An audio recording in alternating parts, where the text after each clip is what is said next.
ನೆನ್ನೆ Jayanagar 4th block ಕಡೆ shopping ಹೋಗಿದ್ದೆ. ಶಾಪಿಂಗ್ ಮುಗಿಸ್ಕೊಂಡು ಬರಬೇಕಾದ್ರೆ ಹಾಟ್ ಚಿಪ್ಸ್ ಹತ್ರ ಸುಮಾರು ಜನ ಪೊಟ್ಯಾಟೊ ಟ್ವಿಸ್ಟರ್ ತೊಗೊಂಡು ತಿಂತಾಯಿದ್ರು.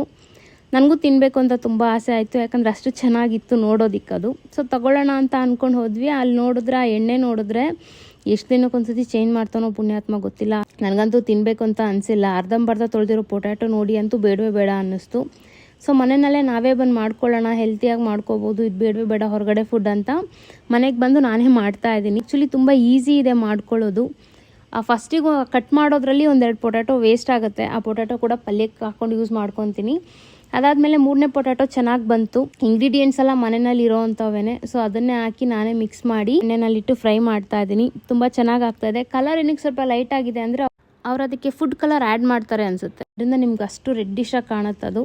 ಸೊ ಇಲ್ಲಿ ನಾನು ಯಾವುದೇ ರೀತಿ ಕಲರ್ ಮಿಕ್ಸ್ ಮಾಡದೇ ಇರೋದ್ರಿಂದ ನ್ಯಾಚುರಲ್ ಆಗಿದೆ. ಮಯೋನೀಸ್ ಜೊತೆಯಲ್ಲಿ ಸ್ವಲ್ಪ ಟೊಮೆಟೊ ಕೆಚಪ್ ಹಾಕಿ 2 ಕಲರ್ ಮಯೋನೀಸ್ ಮಾಡ್ಕೊಂಡಿದ್ದೀನಿ. ತುಂಬ ಚೆನ್ನಾಗಿರುತ್ತೆ ಟೇಸ್ಟು. ನನಗಂತೂ ತುಂಬ ಇಷ್ಟ ಆಯಿತು. ನೀವು ಕೂಡ ಆದಷ್ಟು ಮನೆಯಲ್ಲಿ ಮಾಡ್ಕೊಂಡು ತಿಂದ್ರೇ ಒಳ್ಳೆಯದು, ಹೊರಗಡೆ ತೊಗೊಳ್ಳೋದಕ್ಕಿಂತ. ಏನಂತೀರಾ? ಕಮೆಂಟ್ ಮಾಡಿ.